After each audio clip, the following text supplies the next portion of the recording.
Hipacondríaca apresenta Surra de Lúpulo. Oi, pessoal, bom dia, boa tarde, boa noite! Eu sou Ludmilla, mais conhecida no Instagram como Hipacondríaca. E no programa de hoje, meus amigos, vamos falar sobre um assunto que está movimentando o mercado cervejeiro, que é o projeto Manipoeira, que nasceu de uma ideia louca, mais 2 cervejarias, e que cresceu e está sendo abarcado pela Abracerva, e que promete cervejas incríveis e carregadas do terroir brasileiro. Aqui conosco, para explicar um pouco disso tudo, Fabrício Almeida, das Alás Brasil, e Jário Neto, sommelier, mestre Jedi em estilos e conselheiro fiscal e tesoureiro da Abracerva. Antes de pedir que os nossos convidados deem um alô, a gente tem o prazer de informar que esse programa é oferecido pelos nossos mecenas empresariais, Cerveja da Casa e Cervejaria Narcose.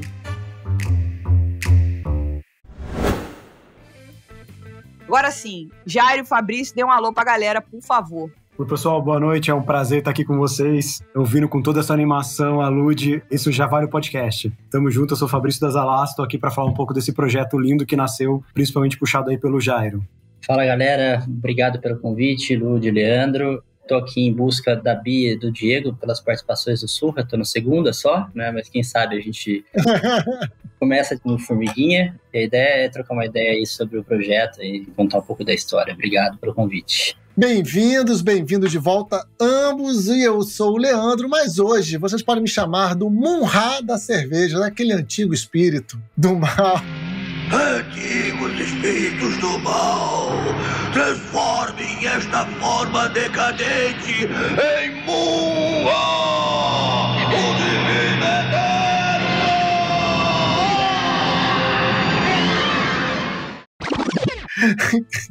Um ser eterno. Tem uma forma decadente. Transformem essa forma decadente em Munhá, o ser eterno. Gente, vi muito esse desenho, socorro. Muito, melhor abertura de desenho animado da história. E a gente bate esse papo aqui tomando uma cerveja, e eu quero saber você, Jairo, o que você tá bebendo por aí, se está bebendo, se não, tudo bem. Vou começar a beber, inclusive já abri aqui agora, bom, eu mostro pra vocês. Caraca! Eita! Já que é pra gente falar sobre selvageria, vou abrir uma clássica Orval. Uau! Que não é de fermentação espontânea, ela é inoculada, Brettanomyces. Então eu tô de Orval, tô classudo hoje. Tá mesmo. É, rapaz, um serviço sommelier, coisa linda de mãe, pai. Olha só. Irmão, se botar o esquadro ali, o grau da taça tombada, tá perfeito. Saúde, gente. Saúde. E você, Fabrício, o que você tá bebendo aí? Olha, eu peguei uma da minha adega, já que a gente tá falando também de terroir, vamos ver como que o nosso terroir envelhece. Então eu peguei uma cerveja que a gente produziu em 2016 e tá engarrafada desde 2018, vamos provar pra ver como é que ela tá aqui, né? Que isso? Eu tinha que estar em Minas. Eu ia abrir umas aladas, mas eu tinha a Saison AL01, que tá gelada. Aí eu falei, puta, beber uma garrafa de 750 sozinho aqui, vou sair falando bobagem. Aí eu preferi Orval. Tá certo. Perfeito. Perde a hora. É. E você, Lud? Bom, eu não trouxe nada envelhecido, eu não trouxe nada blá blá blá, mas eu trouxe uma cerveja que ela é muito especial, com certeza. A gente recebeu aqui da Prússia Beer. A sua tá guardada aqui, tá, Leandro? Ou eu já te entreguei isso, talvez? Não, entregou não. E é uma Russian Imperial Stout com whisky, que é uma colaboração da Prússia com a cervejaria Ouro Pretiana. Vamos abrir agora, só um minuto, que eu não tenho juízo nenhum tomando uma Russian Imperial Stout essa hora, né? Mas peraí, vamos lá. Nesse calor. Que calor, filhote. Porra. Tá calor aí? A frente fria tá chegando. Hoje é pra recorde histórico do ano de frio, né? É, gente, eu já tô vivendo no dia de amanhã, meu Deus. Ela tá com o ar-condicionado bombando lá, é por isso. Mas enfim, coisa linda. Que delícia. E você, Munhá, ser eterno das... Puta que cerveja boa. Munhá das cervejas. O que você tá bebendo por aí? Eu resolvi fazer um agradecimento, uma homenagem, nem sei como dizer, ao nosso querido Fabrício. Eu vou abrir umas alais. Opa! Olha, mas isso aqui é porque o Fabrício participou dos programas lá dos primórdios, né? Lá dos primórdios. Eu vou abrir, não sei se já é uma clássica aí de vocês, a Funk Lager. A Funk Lager. A Pilsen completa. Isso é linda. Mas você sabe que a inspiração dela veio muito da Orval, que o Jairo tá tomando. Então essa linha nossa, a gente refermenta ela com o Breta da Fazenda. Então é um show de Breta na cara ali. Um show de Breta na cara. O nome do novo programa infantil das manhãs da TV Globo, um show de Breta na cara. Nada de show na Xuxa, porra. Show de Breta. Nossa, muito cheirosa. Essa Orval, cara, que eu tô tomando, eu comprei ela, deve ter um ano. Cara, teve uma promoção no Pão de Açúcar, eu peguei, acho, umas 15 garrafas. Estão envelhecendo. Ela é 2019. Eu vou tomando de vez em quando aí pra ver a evolução. Ela tá com a breta interessante. Não tá ainda explosiva, ela tá super sequinha. Nossa, tá bem lupulada ainda. Maravilha.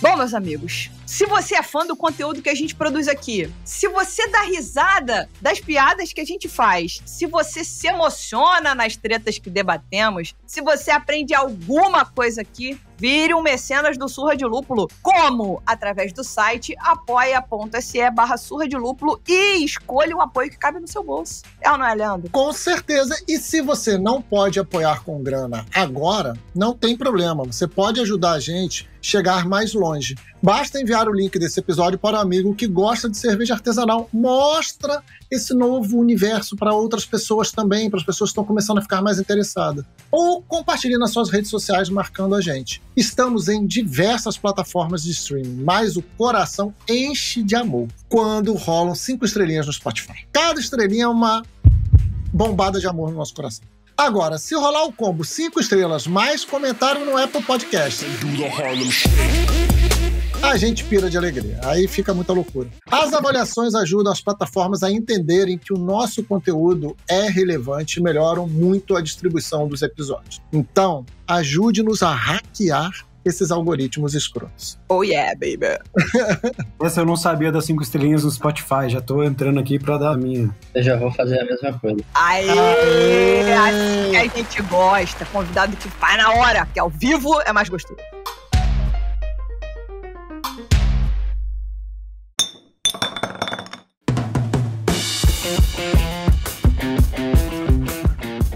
Leandro, por favor, pega o comando desse programa e começa por aí. Vamos logo esclarecendo e trazendo a resposta base, que é o que é o projeto Manipoeira. Por favor, Jairo, você apresenta um pouco esse projeto pra gente e Fabrício complementa. Bom, o projeto nasceu, acho que por conta da pesquisa do Surra de Lúpulo, que toda vez tem lá que votar a melhor cervejaria, eu fico clicando um ano na Coisa Linda, outro ano nas Alás, outro ano na Coisa Linda, eu vou dando um voto para cada um em cada ano. Obrigado pela consideração. Não sei qual eu votei mais ainda, mas eu vou todo ano, tipo aquela bifurcação que você bate no meio, né? Você não sabe para onde vai. Então, assim, o projeto, ele começou com uma ideia de fazer uma colaborativa entre Zalaz e Coisa Linda. Eles tinham feito um projeto da Onde Está o Gole, mas não era uma cerveja em conjunto, né? Era uma cerveja que cada um abraçava a sua e tudo mais. E assim, eu olhava para aquilo e falei, as duas cervejarias que eu mais consumo, né, de cervejas de wild, de fermentação espontânea, não tem uma colaborativa junto. Aí eu busquei o Fabrício, vamos conversar com o Diego, vamos conversar com o Fabrício, e a gente começou a bater um papo. Vamos fazer um projeto de colaborativa junto e tal. A gente buscou inspiração, vamos fazer alguma coisa. Aí começamos a falar de blend, falar de chamar gente. Pensamos em inspiração na oral, né, no blend de lambiques e gueses. E começou a se discutir nesse sentido, inicialmente, né? Depois, quando foi ganhando corpo, né, nas discussões, o Diego trouxe esse assunto de usar a manipoeira, né? Manipoeira, para quem não sabe, é a água da mandioca, ou seja, quando a mandioca ela é esmagada e prensada, gera-se um caldo ali, e esse caldo, que vai ser fermentado, vira tucupi, esse caldo tem micro-organismos, então a ideia é usar esses micro-organismos presentes na água de mandioca para fermentar essa cerveja, né? Então, eu já fiz uma digressão aqui, saí do começo para o fim. Tá? Mas, enfim, ela começou com esse bate-papo, né, de colaborativo e foi ganhando corpo. O Diego trouxe essa ideia da manipoeira, o Fabrício foi agregando outras ideias, aí a gente, como eu sou conselheiro fiscal da Abracerva, o Diego também sugeriu, vamos bater um papo lá dentro da Abracerva para ver se a gente não traz isso para dentro como uma forma institucional, e a coisa ganhou um corpo, assim, enorme, né? Uma ideia inicial lá do embrião, hoje já é um projeto que já ganhou grande corpo, né? A ideia do projeto é justamente usar, vamos dizer que o vetor dele, né, é fazer uma cerveja em diferentes lugares do Brasil, usando como fermento os micro-organismos presentes nessa água de mandioca, nessa manipoeira. Fabrício, se tiver mais alguma coisa a acrescentar. Acho que foi exatamente isso, né? A gente começou discutindo fazer uma colaborativa. Isso foi encabeçado aí pelo Jairo e, por fim, virou um projeto nacional, né? Então, a gente fica muito feliz que... A gente adora isso. Que a gente vai conseguir expressar, na verdade, o terroir realmente de cada região, de cada uma das localidades dessas cervejarias nesse projeto, né? E vai realmente ver o impacto que isso pode causar numa cerveja. Legal. Eu acho que vale aqui só fazer uma observação que essa água da mandioca, não sei, falei errado ou falei certo? Esse caldo da mandioca, depois dela prensada, como o Jairo falou, tem a ver com a cultura dos povos originários do nosso país, né? Eu acho que vale essa contextualização geral, né? É como se a gente estivesse fazendo uma reverência e uma referência a essa construção. Tô falando a besteira ou tem sentido? Tá corretíssima, né? Tá corretíssima. A inspiração tá você pensar nas bebidas ancestrais, como o cauim, né? Se falar que a raiz da mandioca, ela é base, sempre foi base, é a rainha do Brasil, né, assim dizer. Uhum. E toda a tecnologia, o conhecimento ancestral que existe em torno desse processamento da mandioca, que se faz N produtos. Na mandioca você tem gomas, na mandioca você tem tucupi, você tem uma série de coisas. Polvilho. Perfeito. Que inclusive vai virar pão de queijo, né? Então você tem as iguarias que eu mais adoro, pão de queijo e vem da mandioca. Então você tem todo esse saber ancestral que está vinculado, né? E como você mesmo colocou, Lud, eu gosto muito de usar essa de referência e reverência, né? A gente não pode ter disso, né? Inclusive a gente tem gente dentro do time que agregou aí no projeto que é tipo antropólogo, que vai falar um pouco sobre isso. Perfeito. Então a coisa é um corpo muito interessante, assim. O tal do bater da asa da borboleta que virou um ciclone. Então era para colaborativa e virou um negócio que, pode expressar uma coisa muito interessante. Obviamente, a gente precisa esperar. Eu gosto muito de usar uma citação do Paul Moran. O tempo não respeita aquilo que se faz sem ele. Que daí, inclusive, é uma frase que está lá na adega da Cantillon. Maravilhosa. Tá na Devaneio também. Tem todas as cervejarias que levam essa consideração, acabam botando essa plaquinha lá. Uhum. Então, assim, vai ser um produto curioso. Eu tô super ansioso, mas ao mesmo tempo a gente precisa esperar. A gente tá começando agora. Com certeza. Eu acho legal, assim, a gente já começou a falar um pouquinho sobre isso, mas eu acho que era legal a gente, de repente, o Fabrício vai conseguir falar um pouco mais sobre isso, porque a Azalai já trabalha dessa maneira, né? A gente pode dizer que esse projeto pretende mostrar de verdade o terroir brasileiro, terroir regional, digamos assim, né? Porque a gente tá falando de várias cervejarias que estão junto, como o Jairo disse, começou como uma collab normal e o negócio tomou outro tamanho. Então, seria esse o nosso pontapé mais seguro para uma escola brasileira de cervejas, assim? Então, eu acho que o primeiro comentário é esse, assim. O que isso vai trazer de terroir, o que a gente espera que isso traga de terroir e se isso pode ser esse pontapé. Então, eu acho que sim, na verdade eu acredito que o terroir brasileiro ele vai ser expresso pelas leveduras, que é o que a gente vai atingir nesse projeto. Não necessariamente precisa ser feito pela manipoeira. No caso, nesse projeto especificamente, a gente escolheu a manipoeira para a gente realmente conseguir comparar os diferentes terroirs que se tem no Brasil. Mas terroir não é também comparável, porque isso varia de ano a ano, varia de temperatura que se tem naquele ano, varia muito de acordo com o microclima local e com o que aconteceu naquele ano também. Mas eu acho que a escola brasileira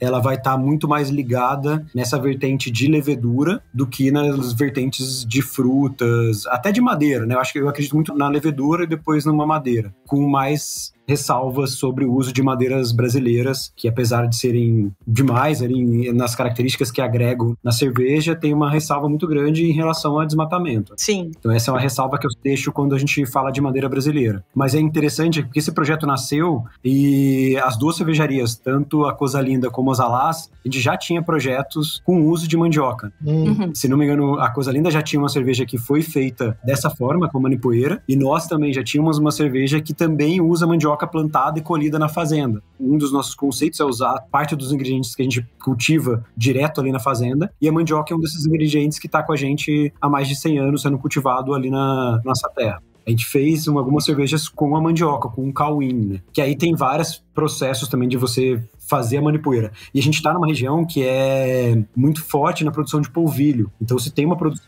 de manipoeira muito grande nesse sentido também. Então isso também é interessante, olhar ao entorno, ao seu redor, assim, como que a região beneficia a mandioca colhida. Aham. Isso vai refletir depois na cerveja. Sem dúvida nenhuma. Eu acho até importante colocar alguns pontos. Como o Fabrício falou do terroir, né? Terroir é uma coisa um pouco mais complexa, né? Que depende do clima, depende do ano, depende da localização geográfica e ação humana também, tá? Então tem toda uma complexidade, depende de ingrediente. E falando sobre pontapé para escolas, assim, hoje nem gosto muito de usar o termo escola. Gosto muito mais de usar o termo tradição cervejeira, né? Eu acho que, assim, de novo, eu volto à citação que eu falei do que o tempo não respeita o que é feito sem ir. Faz todo sentido. Enquanto a gente não furar a bolha de consumo, de democratização dos estilos e de acesso, seja por qualquer via possível, a gente vai ficar no nicho. Então, falar de tradição cervejeira sem falar de um consumo significativo, né, de pessoas consumindo diferentes estilos, eu acho um pouco prematuro. Essa cerveja pode virar um estilo próprio? Pode acontecer. Não é o objetivo do projeto, mas pode acontecer.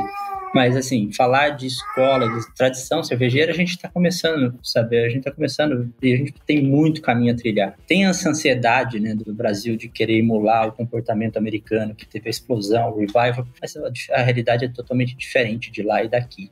Eles pegaram a escola inglesa e fizeram uma releitura e eles têm os lúpulos que são o diferencial, tem espinha dorsal da escola americana. Aqui a gente está buscando, eu acredito que o Fabrício colocou corretamente, buscar levedura, né? Ou seja, esse local de destaque de único. Levedura é um caminho, depois madeira, mas tem esse porém que o Fabrício colocou corretíssimo sobre desmatamento que tem que levar em consideração. Eu acho que é prematuro falar sobre escola. Vamos deixar acontecer naturalmente.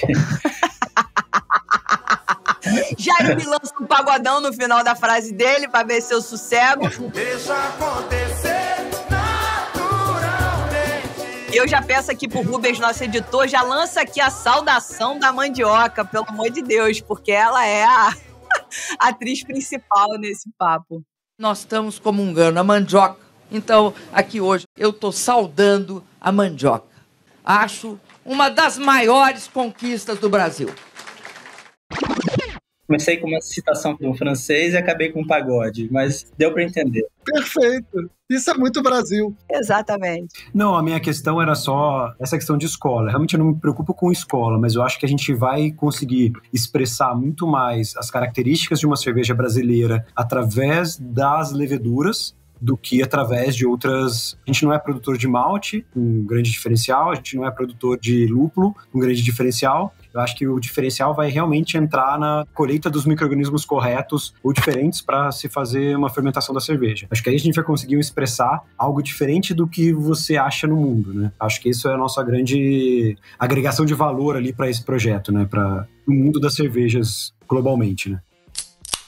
Eu queria, assim, pensando em amarrar o conteúdo para o nosso público tal e deixar claro para todo mundo, vocês citaram mais de uma vez o Cauim, né, que é uma bebida. Vocês podem falar um pouquinho dela, além da marca da Colorado, além da cerveja da Colorado? Então, na Cauim, eu não sou um grande estudioso de antropologia e dos líquidos ancestrais. O Diego faz muito melhor essa parte, né? Mas eu acredito que a Cauim, ela é o fermentado de mandioca, que se consumia nas tribos indígenas e era o líquido deles ali, de bebida, de celebração, era o Cauim, que é o fermentado de mandioca, basicamente é isso. Aí se tem várias técnicas, até onde eu sei, eu li já a respeito, tem várias técnicas de fazer esse Cauim, né? Ah, legal. Você tem o fermentado alcoólico, que é o Cauim, o fermentado não alcoólico, que é o tucupi, mas a origem deles é a manipoeira, né? É a água da mandioca. Agora, como é que você fermenta o tucupi e não fica alcoólico? Não sei te responder. Lógico que são os micro-organismos que vão fermentar, né? O tucupi vai ter Sim. muito mais, provavelmente, lactobacilos para acidificar, mas como é que eles escolhiam isso, essa tecnologia? Talvez a Aline mesmo possa falar um pouquinho sobre que está participando do projeto, mas eu também não saberia. A Aline tem que dar nome e sobrenome aqui, cara, senão a gente fica achando que todo mundo conhece a Aline. Aline. Aline da onde? É a esposa do Guilherme Rossi, eu sempre erro o sobrenome, Esmanioto. Aham, legal. Vamos futucar a Aline depois. Eu só queria fazer uma observação quando a gente falou de terroir. Você falou que terroir é uma coisa mais profunda, mais específica, depende de um monte de coisa, que a gente sabe que não é só a terra, que não é só o insumo, que é toda uma configuração. E aí a gente vai falar de safra, né? Porque naquele ano foi de uma maneira naquele local, e naquele mesmo local, daí a um ano vai ser outra coisa, ou pode ser outra coisa. Só pra gente contextualizar. A gente vai falar de safra nessa cerveja, né? Se tiver mais de uma, sim. Vai falar de safra, mas assim, ele pode ser outra coisa, só que ele sempre tem uma nota que você consegue remeter de onde ele veio. Ok. Então, eu acho muito interessante, eu falo isso em relação aos produtos que a gente produz lá. Então, aos cafés que a gente produz na fazenda, as cervejas, todas elas, cada safra, café, por exemplo, que é uma coisa que a gente está há mais de, 50 anos produzindo. Todo ano a gente tem notas diferentes. E o café do ano seguinte nunca é igual ao ano anterior, mas tem notas específicas que a gente consegue tomar e falar, esse café veio de tal local. É a mesma coisa do vinho, né? Você consegue falar, esse que vinho é da Borgonha. Ou a gente tem, por exemplo, no café, quando eu tomo café, eu sei quando o café é nosso lá. Porque ele expressa algumas características próprias que a gente consegue identificar. Tem a denominação de origem dele nas notas ali. Tem assinatura, né? Tem assinatura, exatamente. Mas tem variação ano a ano. Uma safra nunca é igual. Legal. Muito bom.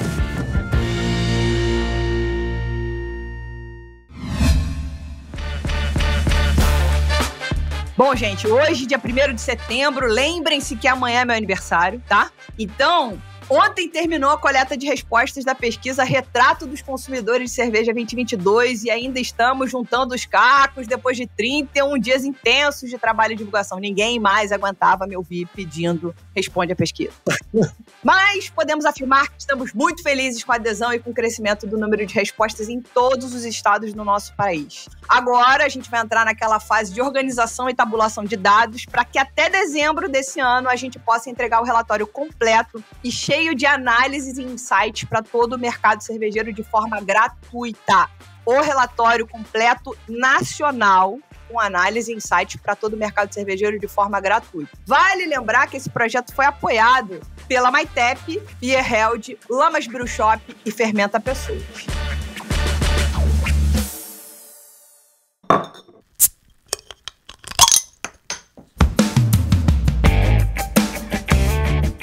A gente prometeu que a gente ia evitar puxar muito o gancho desse papo, mas a gente não se contém, é mais forte do que a gente. Então vamos voltar pro eixo aqui, e eu queria saber assim, quantas cervejarias já se juntaram ao projeto e nos falem sobre a primeira abraçagem coletiva do Mosto, que está rolando de 15/8 a 15/9, e qual é o propósito dela, né? Onde vocês querem chegar. Se eu não me engano, teve mais uma cervejaria entrando hoje, não me pergunte qual que eu ainda não sei, mas são 37 cervejarias já participando do projeto. Eita! Então, assim, como eu falei no começo, de uma colaborativa de 2, já estamos em 37 e acredito que em todas as regiões do Brasil, inclusive a região norte. E a ideia é, essa primeira abraçagem é um marco, a gente está falando desse range de datas, de 15/8 a 15/9, a gente está falando de abraçar aqui final do inverno, quase primavera, se eu não estou enganado. E o propósito desse marco, desse range de datas, é justamente a gente aproveitar essa fermentação que vai ocorrer aí durante, a gente espera que um ano, esse envelhecimento em barril, tipo essa micro-oxigenação, que vai ter o contato com diferentes lugares, temperaturas, que a gente possa fazer isso anualmente neste período, para que a gente possa justamente, respondendo, complementando a sua colocação anterior, Lud, de falar de safras. A gente é parte do mesmo princípio, mesmo início de marco, e cada ano a gente vai comparando. Você tem uma variação climática, né? Você tem uma safra totalmente diferente. Se estiver muito quente em algum lugar, você vai tender mais para um acetobacter, um ácido acético. Outro lugar mais frio, você vai tender mais para uma acidez mais limpa, né? Isso o Fabrício pode colocar muito melhor do que eu. Tô falando muito de teoria aqui.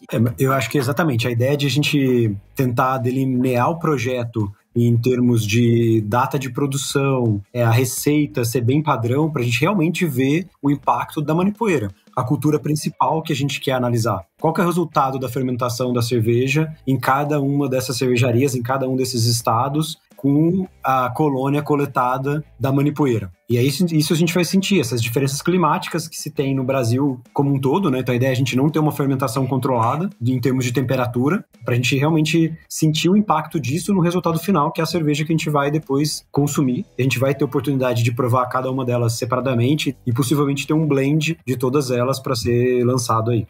Eu tô curiosíssimo para ver. Vocês são muito maldosos. Para ver como é que a gente vai fazer o blend de 36 cervejas. Vocês são muito maldosos, tá? Todos vocês 37 maldosos espalhados pelo Brasil. E depois desse tempo de barril, a gente ainda tem que esperar um tempo de refermentação, né? Então é um projeto realmente que... E pode ser que no meio do caminho alguma coisa dê errado. A gente tem casos que barril vaza. Caraca. Que o barril acidifica demais. Então tem uma série de problemas de risco que são inerentes a esse processo de fermentação em barrica. Tá, faz de conta que deu tudo certo. Que eu sou uma pessoa positiva, otimista. Fizemos aqui essa abraçagem que vai rolar entre 15 de agosto e 15 de setembro. E tal, papei, deu tudo certo, redondo, bonito, os micro-organismos selvagens da mandioca fez todo o trabalho que eles deveriam fazer. Daqui a um ano, talvez a gente pense em estar vendo essas cervejas acontecerem um pouco mais. Como é que é essa expectativa, pelo menos? Não precisa ser cravado, a gente sabe que cada um tem seu tempo. O que a gente espera é mais ou menos um ano, até porque a gente fez algumas rampas de mostura para ficar muito pouco açúcar ser consumido muito rápido, né? Entendi. Então a ideia é que a fermentação seja mais rápida também. Então a gente não precisa esperar como a gente tem numa alambique, que a gente tem que aguardar 3 anos num barril para ser totalmente consumido aquelas cadeias que a gente deixou lá para a levedura consumir, né? Entendi. Então, gente, olha só, já começa a se preparar, tá? 1º de setembro hoje, começa a juntar um dinheiro, porque daqui a 12 meses, meus amigos, vai vir... Vão ter 38 cervejas pra comprar. 37 mais o blend. Exatamente. Já podia fazer uma pré-venda já para ajudar no fluxo de caixa das cervejarias. Boa. Olha! Exatamente. A gente vai aproveitar, no final desse programa, eu recebi uma lista do nosso querido Diego Simão, com um nome de, eu acho que 35 cervejarias. E nós vamos ler o nome de todas, que é para que todas entendam e se sintam incluídas e que os nossos ouvintes possam acessá-las, saber quem são, começar a se informar sobre elas e tal. Então, a gente vai fazer isso aqui e eu acho que pré-venda funciona super. O consumidor brasileiro adora comprar um negócio que não tá pronto ainda, meus amigos. Você acha que funciona? Dá-lhe Sobril. Qual é o papel da Abracerva no projeto? E, se puderem, nos falem da importância desse apoio institucional da associação. Bom, a princípio, né, se a gente falar que a ideia nasceu de 2 cervejarias e virou 37, já está bem claro que se não fosse a Abracerva, né, o seu apoio institucional, o seu corpo de pessoas interessadas dentro da associação, associadas ou não, eu nem sei se todas as cervejarias que estão no projeto são associadas, a gente abriu, a gente não deixou travado. Então, sair de 2 para 37 com uma associação é muito mais fácil do que se o Jairo ficasse procurando 37 cervejarias para fazer um projeto. Então, já fica claro desde o início que o projeto ganha corpo, ganha expansão geográfica, ganha com comunicação, porque a gente tem equipe de comunicadores, ganha, inclusive, que tiveram pesquisadores e escolas e institutos interessados em participar do projeto. Está super legal. A gente vai ter a análise fisicoquímica, a gente vai ter, talvez, a Carola da USP consiga isolar a levedura, isolar a Brettanomyces de cada uma das amostras. Então, vai ter todo um trabalho que não aconteceria se não fosse via Abracerva, ficaria numa collab legal entre Isalaz e Cosalindo. Então, eu acho que isso ganhou um corpo, assim, ganhou uma dimensão que eu não fazia ideia. Saiu correndo, assim, espraiou muito fácil. E eu acho que é um papel fundamental de uma instituição, né, que quer fortalecer e fomentar a cena cervejeira brasileira, é fazer esse tipo de ação. Acho que é isso. Legal. Então a gente aproveita aqui já e fala aqui que é importante que as pessoas apoiem a Abracerva. De que maneira? Se associando, né? Se você é sommelier, você pode se associar. Se você é cervejaria, se você é brewpub, se você é PDV, procure informações no site da Abracerva, se associa. Aí depois que você se associar, aí você pode cobrar mais atividades. Mas no momento a Abracerva precisa do seu apoio, então a gente conta com você lá para que a Abracerva possa realizar mais projetos muito legais. Você quer comentar alguma coisa sobre isso, Fabrício? Só fazer o gancho em relação ao que o Jairo comentou de trazer também o mundo acadêmico junto para esse projeto. Acho que isso foi um papel da Abracerva, e isso pra gente é muito interessante e volta todos os ganchos que a gente falou lá desde o início. Escola cervejeira, entre aspas, né? Terroir, tudo isso, falando ligado à levedura, tá ligado à academia. Quais micro-organismos estão presentes ali? Porque a gente não tá falando só de uma Saccharomyces cerevisiae que tá fazendo a fermentação dessa cerveja. A gente tem uma colônia de micro-organismos que tem Acetobacter, tem Lactobacillus, tem Pediococcus, tem Brettanomyces, tem Saccharomyces.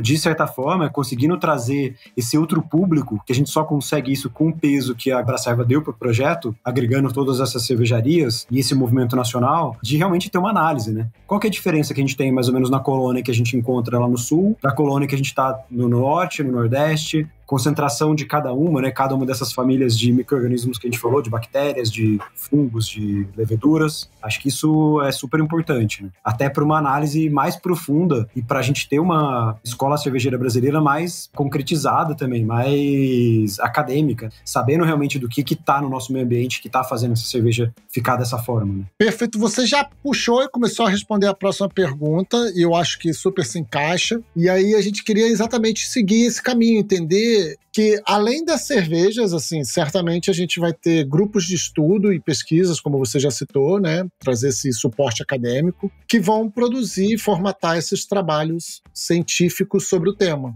E aí a gente quer entender, na verdade, a cauda longa dessa história, né? O que isso significa para o mercado de cervejas nacionais. Aí, soltando aqui, tentando puxar um furo, uma notícia. Se dentro desse projeto de vocês já tem um plano muito além do líquido. Um sólido, talvez? Em forma de livros? Mas essa forma, essa literatura, ela vai abrir uma gama de oportunidades para várias frentes do mercado, né? Eu acho que analisar realmente quais Saccharomyces a gente tem, como que ela se comporta para a fermentação de um mosto cervejeiro. Então a gente tem várias oportunidades aí de desenvolvimento de novas cepas de levedura, novas empresas que vão comercializar isso, não só Saccharomyces, mas também lactobacilo e outros micro-organismos. Eu posso fazer uma pergunta bem leiga? Mas bem leiga. A gente vai ter todo esse esforço das cervejarias que vão fazer nas suas regiões e, enfim, coletar esses micro-organismos no ambiente e tal, não sei o quê. E aí vai ter esse esforço científico para isolar e aí você, de repente, identificar, sigo falando besteira e vou falando, hein? Entre aspas, essas leveduras de cada lugar. É possível que essas leveduras, depois de isoladas, elas sejam reproduzidas... Em cativeiro? Reproduzidas e possam ser utilizadas em outras regiões. Tá entendendo o que eu tô querendo dizer? Sim, não. Do tipo, pega aí a levedura que estava aí em Minas, aí em Gonçalves, Alais, não sei o que, ela foi isolada e tal, não sei o que, daqui a pouco ela vira um produto no balcão da Levtech, no balcão da Fermentes. É possível isso? Totalmente possível, né? É claro, antes tem que passar por uma série de testes, mas você já passou o primeiro teste, depois tem que fazer uma série de outras identificações, mas isso é totalmente possível. Eu acho que é um dos objetivos para que outras pessoas de fora estejam analisando esse projeto também para isso, né? Para transformar isso num produto para eles. A gente tem hoje envolvido a Carola, que está na USP, a gente tem o Rodolfo, da Federal de Minas Gerais, a Fernanda, da Escola Superior de Cerveja e Malte, a Gabi, da Levtech, do Instituto Federal de São Paulo, o Jean, e não lembro quem, do Laboratório da Cerveja. Então, é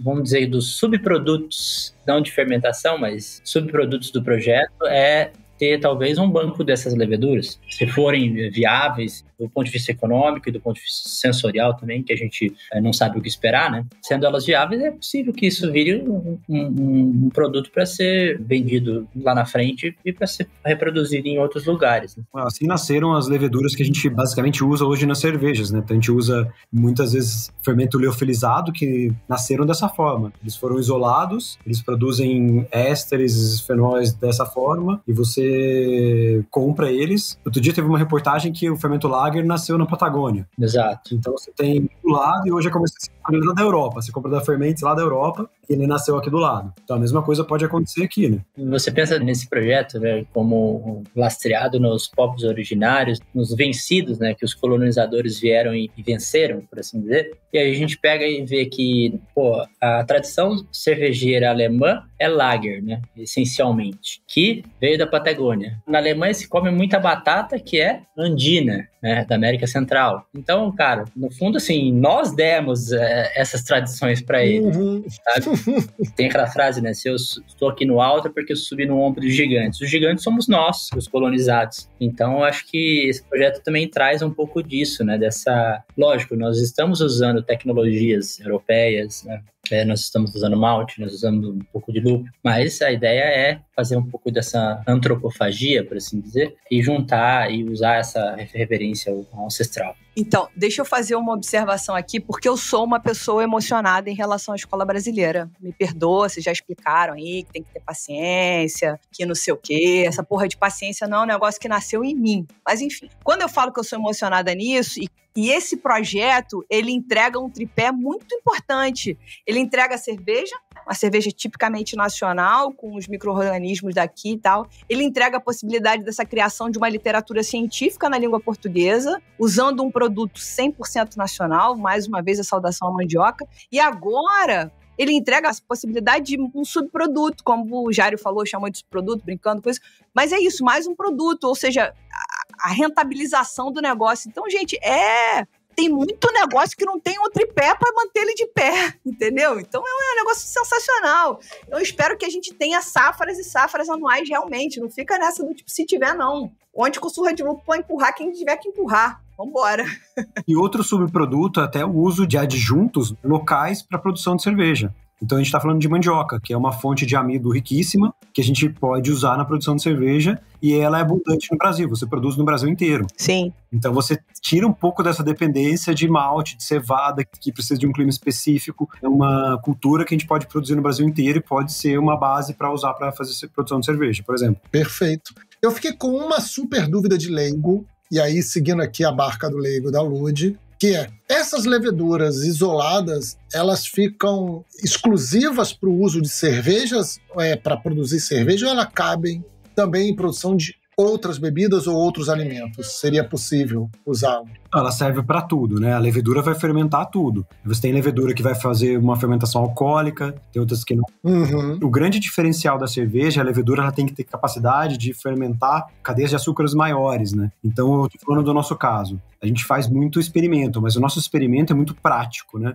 Então a gente não tem esse apoio da academia que a gente está tendo nesse projeto de analisar essa colônia e ver como que ela se comporta para fermentação, por exemplo, de determinada fonte de amido. No nosso caso, a gente faz muita fermentação, às vezes, com levedura do café. Então, da mesma forma que se faz o vinho, que você deixa a casca da uva fermentar aquele vinho, a gente já tentou fazer esse experimento de fermentar com casca do café, por exemplo. Fermentar com café. Quando a gente analisa isso microscopicamente, a gente está falando de uma levedura muito menor, que ela não tem capacidade de fermentar a cerveja, o mosto, né, antes de ter álcool, ou ela até tem, só que ela demora muitos meses para processar isso. Então a ideia é com isso a gente consegue coletar talvez uma levedura que seja mais viável para esse processo de fermentação desse tipo de açúcares. Mas ele também pode fermentar kombucha, essa colônia, né? Pode fermentar kombucha, pode fazer vinagre, pode fazer pães. Tudo no mundo está ligado à fermentação. A gente fala dos que a gente tem hoje em dia, quase tudo é fermentado, né? O Fabrício colocou, é interessante falar do modo como ele opera de forma prática. Eu gosto muito dessa história, inclusive, que remete a essas cervejas mais primitivas, ancestrais, que hoje a gente tem como referência a Guinness, Lambic e tudo mais,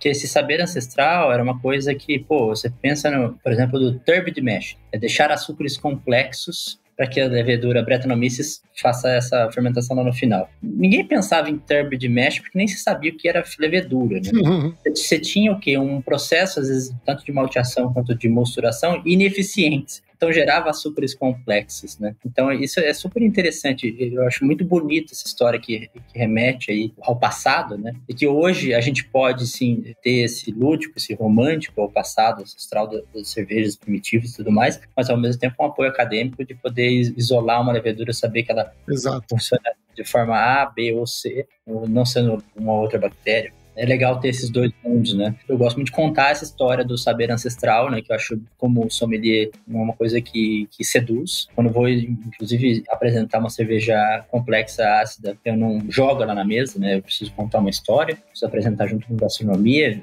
para trazer o público que não conhece, né? Mas eu acho que, sim, os dois mundos podem funcionar de forma colaborativa. Legal. Muito legal.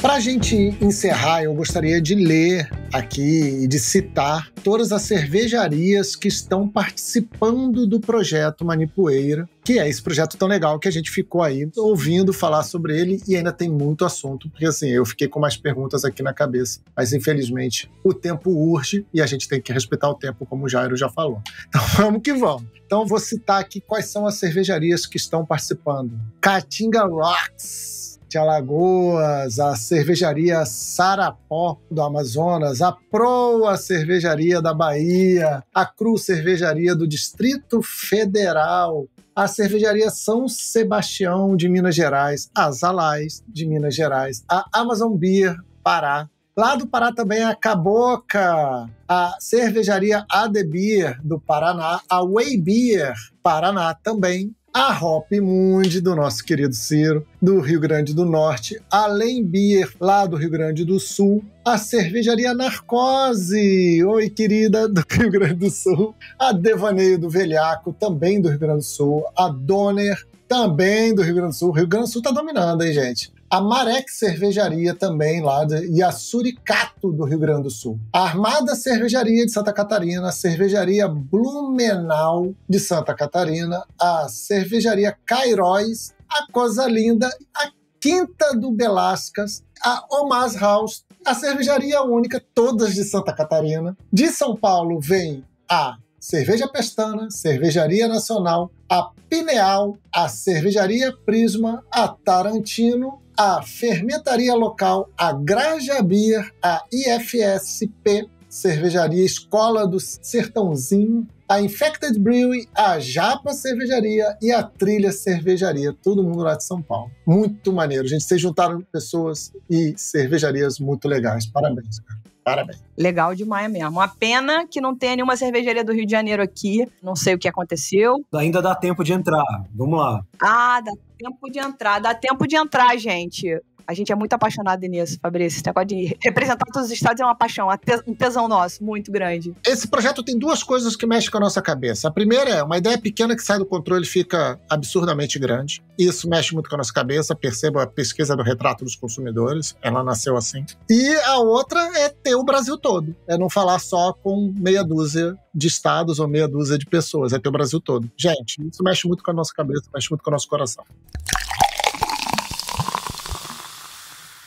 Bom, vamos agradecer ao Jairo e ao Fabrício por terem estado aqui conosco, contado um bocado sobre esse projeto maravilhoso. Agradecer ao Diego Simão, que cutucou todo mundo, que topou a provocação e, enfim, tá levando esse projeto adiante. Agradecer a Bracerva por ter também possibilitado que essa coisa se espraiasse desse jeito. E obrigado para quem tá aqui, Fabrício e Jairo. Foi um prazer tê-los novamente conosco. Eu que agradeço ao convite. É um prazer sempre estar falando com vocês. E obrigado por também apoiar esse projeto, né, que vai render tantos frutos aí para o mercado cervejeiro. Acho que isso é o resultado final que a gente vai ter de maior valia. Então, uma união também, todos esses estudos que a gente está conseguindo trazer com esse projeto. Então, obrigado de novo pelo apoio e pelo convite. E um prazer estar com vocês na mesa aqui. Eu faço das palavras do Fabrício as minhas também. Eu agradeço o convite, foi legal demais. Está sendo legal demais, vai ser legal demais. Né? Segura a ansiedade, Lud, alguma hora vai sair. O projeto vai dar super certo, cara. São 36, 37, talvez 40.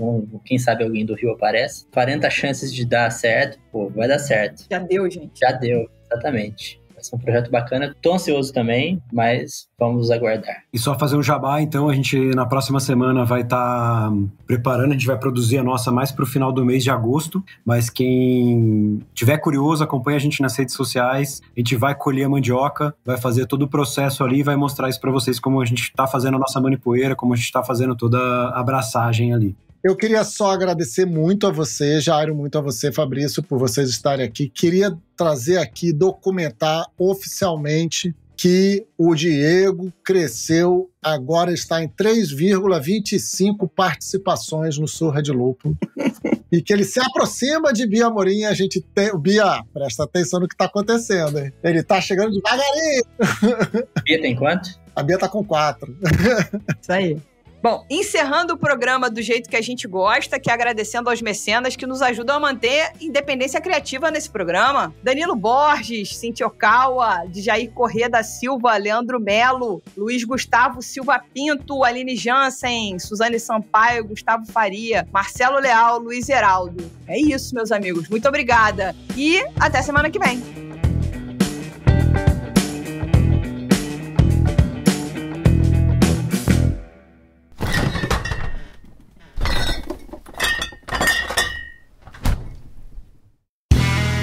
Este podcast foi editado por Play Áudios.